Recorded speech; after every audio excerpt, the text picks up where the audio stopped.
Alright, well, our team name was Rich Gang, and we were ranked 116 out of 800. And our total equity at the end was $100,520.68.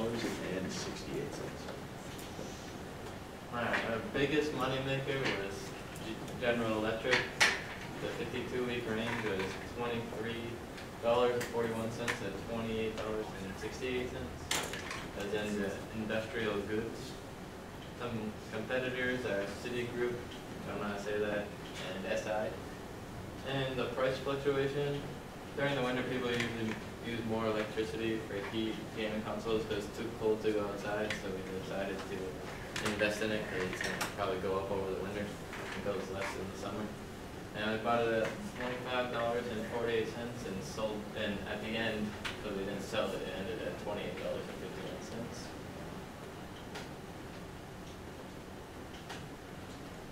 And then we bought it because we looked online and based our decision off that and thought it was a good idea. It was an electric company for the winter. And we didn't sell it because it was kept going up and we really didn't want to sell it because it was just on a constant rise. Our biggest money loss was EA, which is Electronic Arts, which is like it's like a video game company. I know it, yeah. The 52-week range was from $26 to 71 cents, and it went up to $60.21. Wow. It's obviously in the electronic industry. Their competitors are Nintendo, Activision Blizzard, and Ubisoft Entertainment. And we bought this at $57.11, and we eventually ended up selling it for like $54. Not bad though if you look at the range, right? Why did we invest in EA? Because most teenagers play video games that are made by EA, and the newest game called Battlefield Hardline came out. So we thought like if a new game came out, it would go up, but it didn't. And we decided to sell it because we sold it because it was not doing good, and we were losing more money than we were earning. We bought our first stock at $58.15 and sold it when it was at $56.08. We bought our first shares when it was at $58 and sold them when it first started to lose money when it reached $56.08. We made our decision to buy this stock when it was at $58 because it was cheap and new games were coming out, so we thought the stock was going to go up, like I said. And then we decided to sell it when we realized that it was going nowhere and we weren't making any money from it. So how long would you say between the time when you bought it and sold it? Like approximately how many weeks? Well, we bought it in like multiple times. Yeah, like twice. So like, so when we sold it, we bought some more at like that price. like, Which like we bought it and sold it and then bought it again like 2 days later. So we gained some money from it, but we lost more. Okay. And then some of our portfolios, and most of them, we didn't really lose money on any of them besides the mutual fund that we invested in, which didn't work out for us, and that was the only mutual fund that we invested in. And everything else had a pretty good percent gain, and we didn't really buy too many shares in each of them because they were all like $50 or something, so we didn't want to spend too much and lose a lot of money. But we made pretty good money on most of them. So this is what you had at the end? This is what you were holding? Yeah. Okay. And some more. We only lost money on Microsoft too because of the Xbox One. We thought it was going to keep going up, but we ended up losing a little bit of money, but it didn't do too good. We didn't lose that much. And everything else pretty much held up for us, and we gained a pretty good percentage and made some good money off it. We didn't lose really anything. So, like the company like Mirati Therapeutics, where did you then find that company? We looked online. Yeah, But like at what? Like top performing stocks? Oh, yeah. Yeah. We looked at that. Like the cheapest, best ones, the best. Okay. Cool. This is probably really hard to read. You can, well, if you shut the lights off for this one, I think you'll be okay. But this is our tracking portfolio, and these like, just use this. These are the schools like that we competed with, like, because we had to do like the 3 above us and the 3 below us, so we were in the middle. And this is our ranges throughout each week. So like towards the end, we probably had the most money. Well, we were ranked up the highest. towards the end more. And this is on March 7th, we were at our highest point, because like that's when our best stocks were doing the best, like GE, I think it was, the General Electronics, that's when it was doing its best. And the week after that is when we did our worst. Wow. That's like this, that's the second time when we bought EA, and it went down even more. It's like, yeah, that didn't do good. Our overall strategy of the game was to find companies that were going to up and make some good money over the time, like they were whole time. And we invested in stocks for the most part. The only thing we invested in was a mutual fund that didn't do too well, so we stuck with stocks instead of mutual funds. And we didn't buy any bonds. We kept most of our portfolio cash because we're not big spenders, and we didn't want to invest it all in a couple of companies and lose a lot of money. So like, just in case we need to get more money, we could like have something to spend. And our motivation each week was to make money and maybe invest in a company or two and make some more profit if like we were already doing good. And the ranking of the teams we didn't pay attention to at all. We just did us. And, yeah. Team dynamics. It was really easy to work on a team because we made team decisions and agreed on like everything that we invested on, and we didn't go like often like invest in other things that we didn't know about.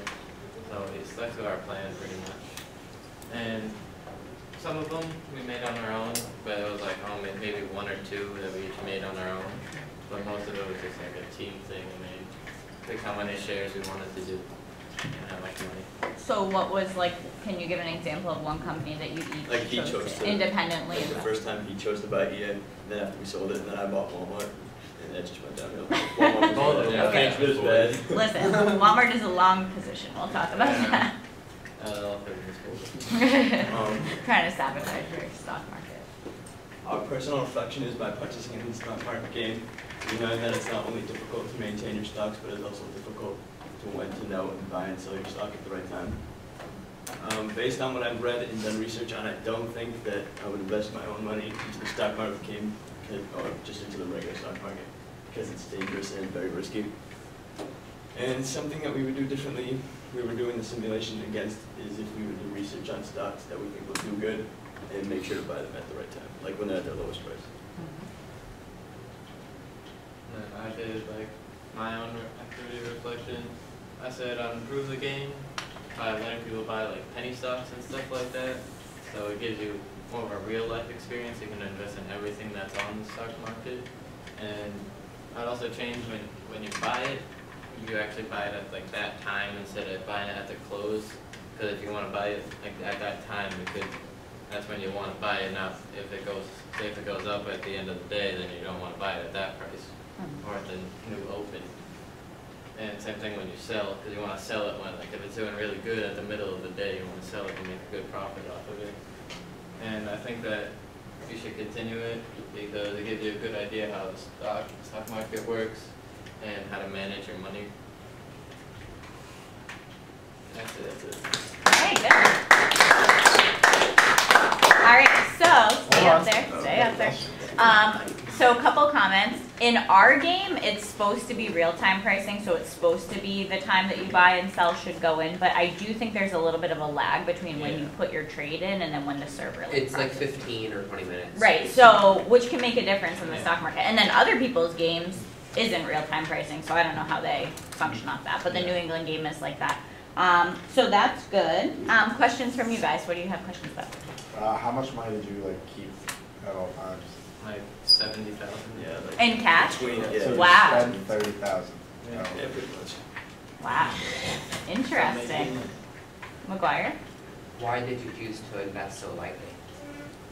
We just didn't really want to spend a lot because then we put ourselves in a hole if anything went really far down and like, Yeah, like that's what get we said, stuck. like, we wanted to have money to like I can second that. get ourselves back up just in What? case. If you're not investing, you can. Dude, I And swear. keep in mind, in the game, cash counts towards your portfolio, so it never, there's no rule of the stock market game that says you have to invest everything. All right, what other questions? You guys must have other questions. They should be written down.